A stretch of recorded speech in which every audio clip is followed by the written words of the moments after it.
Hi, it's Jeff. And Denise from Mousesteps.com. And this is episode number 440. 440. Of Mousesteps Weekly. Sponsored by MEI Travel and Mouse Fan Travel. We're just about to the debut of the Disney Wish. In a couple days, it will be christened, and we will be there. One of us will be there for that. And we're on the christening cruise, and we're really looking forward to it. Very exciting. Yes. The official date, though, is July 14th for the first sailing out.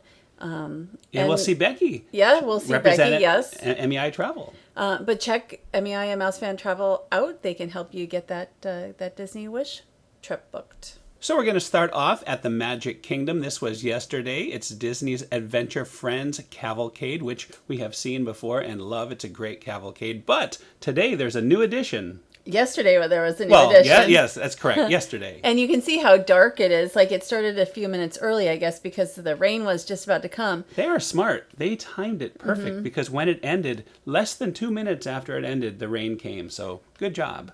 Yes.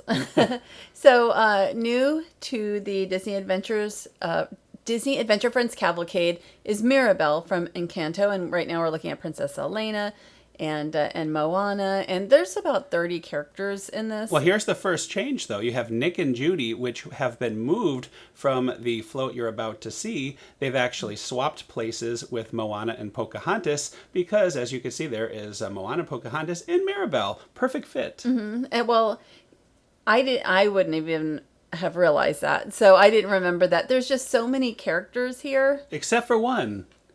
Clarabelle. Scrooge is no more. I shouldn't have. You will be so happy. I shouldn't have to hear that now that she's not there. Just for you, yes. They put in Mirabel here instead of Clarabelle. I don't mind Clarabelle. Twister. She's not singing or anything. So Mirabel, this is her Walt Disney World debut. She has been at Disney California Adventure at the Disneyland Resort on and off since November when Encanto started. Mm-hmm. Now, Mirabel, very popular. When I was going down Main Street to get more photos and video, there was all these cast members coming out of the shops and waving and cheering. Like, everybody was really happy she was here. There was so much excitement in the air. So many people. I was talking to a cast member that was next to me that raced over after work just so she could be here to see Mirabel. So, and as you went, I mean, the crowds were just cheering. There was excitement in the air. It looked so busy, but like there was, at first there was nobody near me until the very last second. So, I mean, everybody just must have kind of come running. These last two shots are you. I love how you got a great shot there, and then you made your way here onto Main Street, USA, so we were able to have this third of four different angles. So great job. I think I could have done even better if it was moving very fast. Yes, well, we know why. Because of the rain. So I just thought it was really fast, so I couldn't have gone to the hub. And here is our last look at Mirabel here in the hub. And Pocahontas. And of course, let's not forget Pocahontas and Mulan. And so anyway, it's great to have her here. You know who we could use is Raya. That's Raya right. Has There's plenty of room for Raya. Well, anywhere at Walt Disney World, because Raya has been at the Disneyland Resort also for many, many months. And it seems like we often get the characters later than Disneyland here now. So it would be nice. But, Disney Adventure Friends Cavalcade, terrific. It's a terrific cavalcade. Tons of characters. Oh, let me say really quick. It happens in the afternoon. It happens at 5:10 and 6:20 currently. Right. So now we're going over. We're here at Disney's Fort Wilderness Resort and Campground, Pioneer Hall. Because why are we here? We're here because the Hoop-Dee-Doo Revue has started again. I was there. Disney invited me out for the opening night, and Jeff and I had already booked for the second night because we couldn't get the first night. Worked out pretty good. Yeah, it worked out great. And so really, it's been closed for over 2 years. This is a show that's almost 50 years old now, and so very exciting to have it back. And first, before talking about the show and the food, we're going to hear from Tom Vizana, creative director. Today, we are bringing back the Hoop-Dee-Doo Revue to our guests here at the Walt Disney World Resort. We're so excited because we're going to offer our guests once again a lot of heart, a lot of food, a lot of fun with the Pioneer Hall players. Yeehaw! Our guests are going to experience a great time at the Hoop-Dee-Doo Revue. When they step into Pioneer Hall, they are put in a time that's so mythical and legendary and fun called the West. And they're going to meet characters from the West that are going to bring stories to life with a lot of fun, a lot of great food, and you get to participate. It is a world-class entertainment. It's like being at a Broadway show with great food all in one here at the Hoop-Dee-Doo Revue. We have new scenery, we have new lighting, we have new sound, but the number one thing is it still has the heart, the laughs, and the soul that the show has. So if you've been with us before, you're going to have the same great time, and if you're new to us, you're guaranteed a really great time.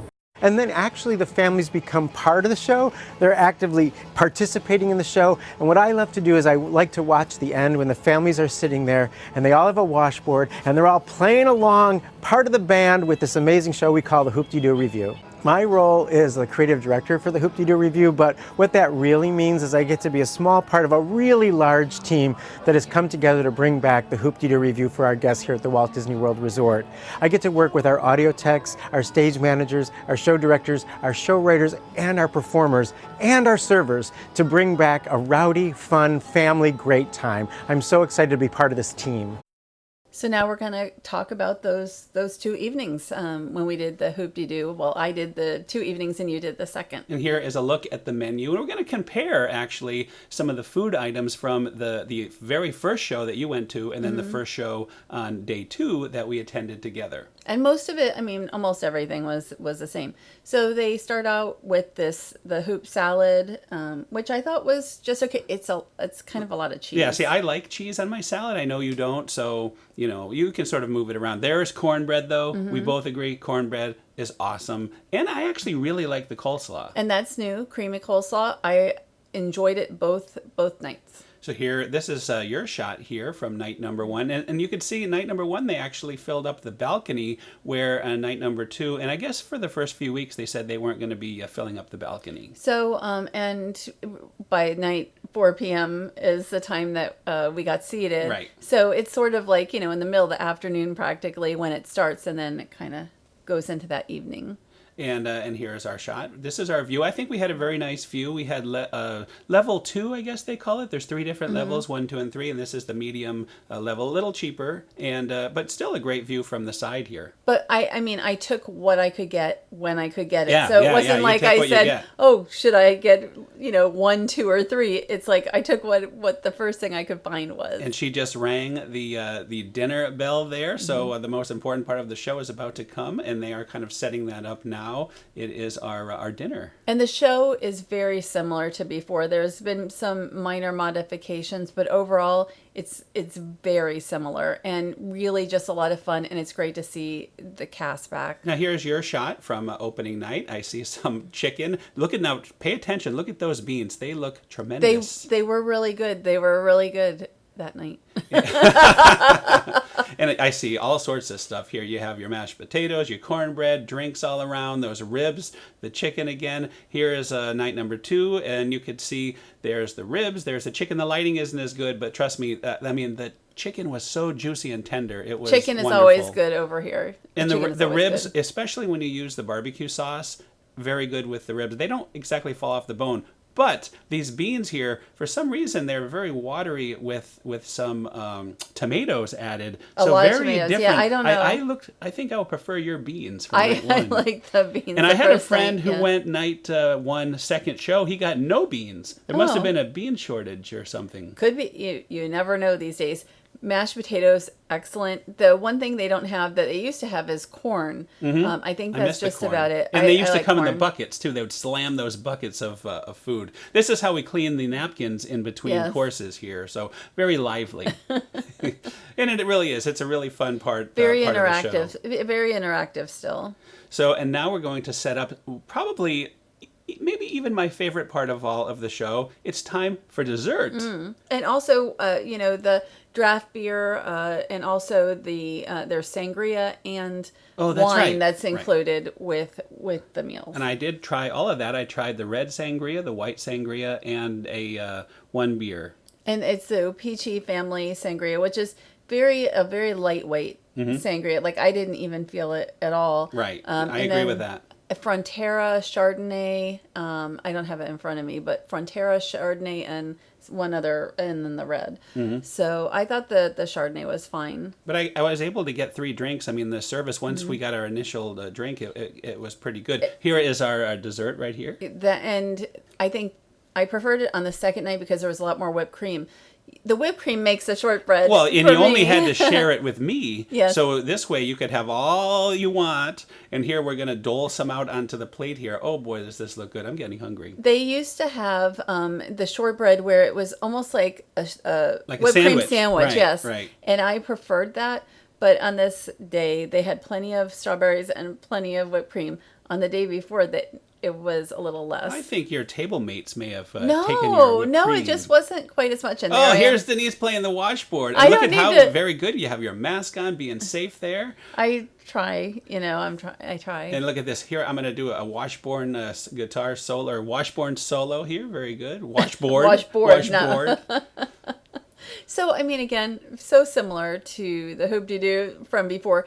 A lot of the performers have returned, and actually a lot of the servers have returned as well. Yeah, we actually, the performer, I forget her name in the show with the blonde there, we saw her back in 2014. Yes, we've seen her over the years, and it's nice to see her back. And you also have musicians. You have the piano player and the banjo player. So many returning, and I'm sure you can tell everybody's just so excited to be there. Yeah, so I it's a great show. I am so thankful I was able to go, and so thankful you were able to get tickets, because I tried. We tried very close time, and I was just a few minutes after you. I could not get any tickets, so it's a good thing you snagged those the way you did. And I mean, we talked about waiting a little longer, but I think you're happy that you got to see it. So happy. Yes. I missed the show. I love it. It's such a great show, and I look forward to going again. Once things calm down, we have a lot going on this summer. Right. Busy time. And the show is about to end. The Pioneer Hall players are heading out,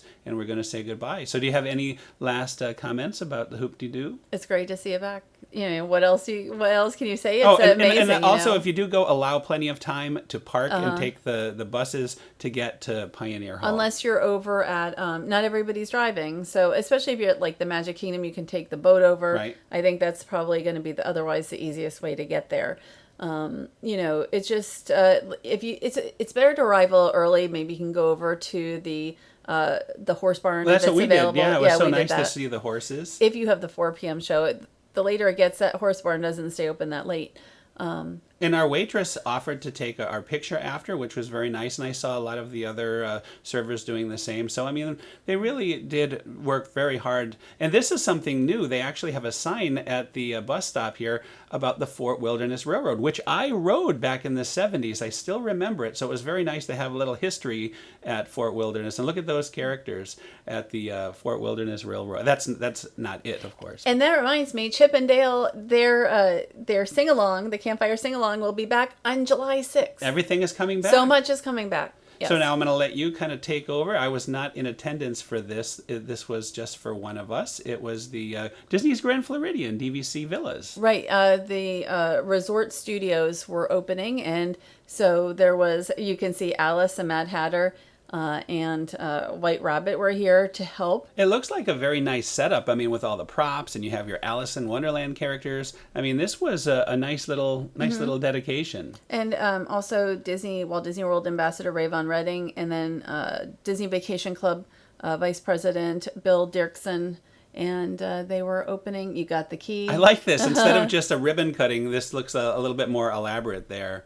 Remember the time we met the door handle and he actually talked to us at one of the IPW events? 2015, I believe that was. It's been a while. It has been a while. So again, I think we're going to see a little explosion here of confetti instead of just a deal with the big scissors that we're used to. And then just to mention while we're looking at this, the Big Pine Key, the resort studios are taking over like standard rooms. Mm-hmm. So it's not like a whole new building. It's a building that was already here, and now you have the resort studios in them. And now we're going to take a look inside the Big Pine Key. And so while we're outside, I'm just going to mention this is Big Pine Key is a very good location as far as it's next to that courtyard pool. Mm-hmm. You're not far from Gasparilla Island Grill.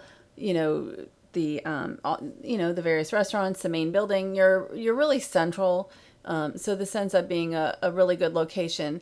And now we're walking in, and you can see there's subtle Mary Poppins theming throughout. So you can see here like cherry blossoms and birds and such, but it isn't like, none of the Mary Poppins theming is like in your face. It really is a very subtle. I can hear the music. I can hear "Feed the Birds" It's not playing with piano in the background in my mind's eye of all this. So, but it looks really nice, and but now we're heading into the lobby.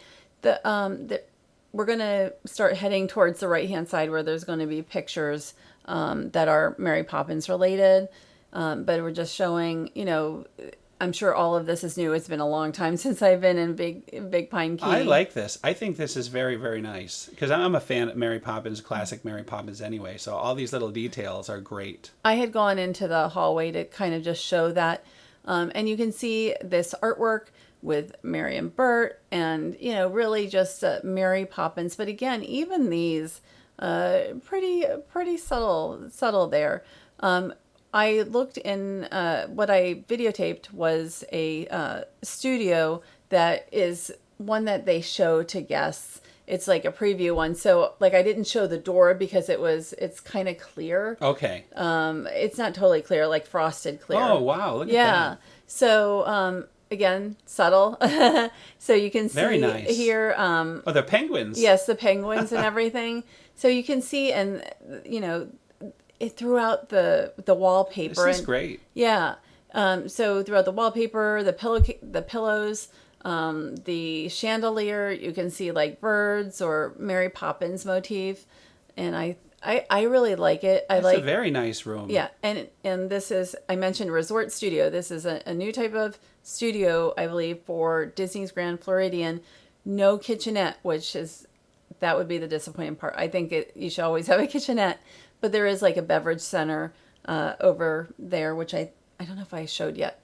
You got the big TV, you've got the artwork, you got the couch. It sleeps up to 5. It is beautifully done. Like when you walk in, we had already looked at a 2-bedroom that was just upgraded but not changed yet, and I by far prefer the theming in here. And you can see even in the lamp, you've got the umbrella. And, all the Mary Poppins. Again, you walk in, it's not like you say, oh, it's a Mary Poppins room. It doesn't feel like that. Yeah, I love this. There you go. You have the umbrella again, and the penguins and the flowers and probably the birds as well. So very nice. And so you've got 2 queens and a daybed, and up to 5 guests can sleep in this room. It feels very spacious. And then you have artwork here, Mary Poppins artwork. And Cherry Tree Lane. Yes, yeah. I was just about to say that. And then you can walk outside, which I don't think I walked outside. Nice view though. I mean, Yes. This room here has quite a nice view. Yeah, and on the other side, you'd probably be able to just kind of, I don't know what you'd look at. I mean, Maybe you're the looking courtyard. at there's the other building with the DVC villas, the original villas. Well, that's the main villa building. This is sort of like what they did with Disney's Polynesian Resort, where several buildings ended up turning their standard rooms into studios. I mean, that's what this is doing. And then you can see the in-room dining and everything. No kitchenette though. You have a beverage center, so you have like a coffee maker and such, but not like, it's not the same as. No microwave or things like that. Not that. Again, it would be nice if they had that. I think that really, is what makes a studio is having some of those, those additions. And again, more Mary Poppins here. Oh, I see our favorite H2O. products. I use the H2O Sea Marine on Every my day. hair every day. And and it was nice. They let me come in here for a few minutes on my own, which I thought was really nice. So I had my run of the place to get some photos and video. And that is about it for that. So anyway, that looks very nice. I'll have to go and check out that lobby at least if it's open next time we're at the Grand. Now though, we're going to go over to another resort. It is Disney's Art of Animation Resort, and we were over there and we had a surprise character Mm-hmm. meeting here. Look at all these characters. I think there was, I don't remember if I Nine. counted 9. There yeah. are 9 characters. That's a lot, you know. That and is a lot. This is what happens. Like sometimes we'll walk around Epcot, and then all of a sudden there's characters outside. That's what this was. You know, you're over at Disney's Art of Animation, and all of a sudden there's characters there. But I mean, this was extra good because it was inside in the air conditioning. Mm-hmm. And I mean, the background for this is excellent, Mm-hmm. you know, so it's very nice to meet characters in a location that you normally don't get a chance to. And I think that they did this surprise meet and greet a number of times over at least 2 days. Mm-hmm. So it wasn't like if you missed it, you might not get to see it. Like, guess they were out. I don't know if they were out for like 20 minutes or something. And then from what I understood, they had already been there, and then they may have come back. And you're looking at Gideon here. You don't see Gideon all that much, although he does show up in a lot of these surprise. Yeah, that's what I was gonna say. I mostly see him Right. in like surprise meet and greet, so I don't know what he's. That's all I. It's not like you just see him for meet and greets in the park otherwise. And here's Baloo. Now you see Baloo at Disneyland Paris, at least we do, but not that much around Walt Disney World. Here he is, Mickey the Big Cheese. What a great shot and a great location with all that color for Mickey. So nice to see him there. We have seen Baloo for meet and greets and King Louie at Animal Kingdom. Yeah, oh yes, that's right. I don't know if they're there now. We're just not over there as often as we are at like Epcot and the Magic Kingdom. That's for sure. So, Mr. Smee. Now, another character that we often see in these surprise is Mr. Right. Smee. And- when we were at Epcot, we saw Mr. Smee as part of a surprise. Yes, and I mean he's in parades and such. I always but, love his sandals. And I don't think he does as much with the meet and greets here. So, you know, this was really good for some rare characters, some regular, you know, characters as far as meetings. Well, he was fun. He had us take a picture where all 3 of us were saluting. Yes. And he is in the Festival of Fantasy parade. Right, but for a meeting, Right, for a meeting, you right. don't really meet. And here is Max. Very colorful shoes. He fits right in over here. In the past, Max has been a meet and greet character, you know, a somewhat regular at least, but I don't think right now he is. I remember we met Goofy and Max over at the Four Seasons when they that's first right. opened the breakfast there, which was very nice. And here Well, is Rafiki. And, you know, some of the characters like Rafiki. You've got Rafiki at the Lion King section Very in a random. statue. Yeah, I mean, no, you know, you're right. It actually makes sense to That's have what I'm Rafiki. trying to say, yeah. Because I'm thinking that's random to have him, but no, it No, makes it's total not. sense. Yeah, he's actually themed to the resort better than almost anybody. I see the number 1 duck now is here, And Pluto. and Pluto, of And course. the lines for the meet and greets were almost non-existent. Let's say it was 20 minutes. We met all of the characters and then had time left Right. over. You can see back there's a very short line for Donald and also a very short line here. Even Mickey didn't have that much of a line. But these are the longest of the lines. Like some of the characters didn't have like any line hardly at all. And I thought that was it was really nice for guests. It was imagine you're checking in for the 1st time and you're at the lobby and 9 characters come in like this. It was tremendous. And I actually quite enjoyed, Foul Fellow, the last of the characters there. He is always fun. For some reason, I always enjoy meeting Foul Fellow. But I feel like a lot of guests probably wouldn't know who like Gideon and Foul Fellow are. Certainly true. as opposed to Mickey and Minnie. Yeah, I believe the No kids Minnie. were calling him Mr. Fox when we were there. So you're right. They don't know. I've heard other names as well. But, you know, certain characters, Mickey, of course, had a longer line, although we only waited for like 3 families.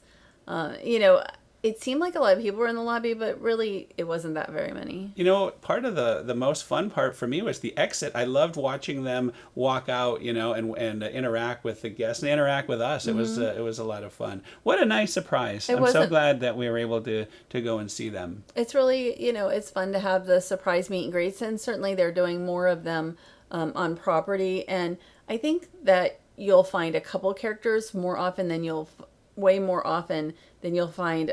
Like, I have never seen this in a Disney resort before. I've certainly seen it in Epcot. Well, outside sometimes at the resorts. Remember they had that bus that would come with with like 2 characters, Right, not with right, 9. Right. You know, and that was not a surprise. It was not really a surprise because it was like the around the world That's it. caravan. Yeah, that's what it was. And so you knew it would happen that day, but you didn't know exactly when. And of course, Mickey is the last one to leave. And again, what a great time. And believe it or not, that is another show. That is another show. And thanks to our sponsor, MEI Travel and Mouse Fan Travel, we will probably see Becky tomorrow. Getting ready for the Disney Wish. I can't wait. I look forward to that. Always look forward to catching up and seeing what the latest is here with MEI Travel, Mouse Fan Travel, our official sponsor. Yes, check them out. They can help you get wherever you need to go, especially at Disney. They are Disney specialists. They're also Universal specialists. That's right, Universal Fan Travel. And cruise line specialists, because they do all of the cruise lines. Including our next cruise. Yes. And speaking of cruises, next week our show will be all about the Disney Wish. We'll be on the christening cruise. I very much look forward to that. It's very, very, very exciting to see this new ship. And there's going to be so much to talk about, so I don't even think we're going to be able to do it in one shot. No. There's going to be a lot. What a shame. We'll have to talk about it twice. So anyway, have a great week. We'll see you all next week, and that's backwards, but you get the idea. Have a great week.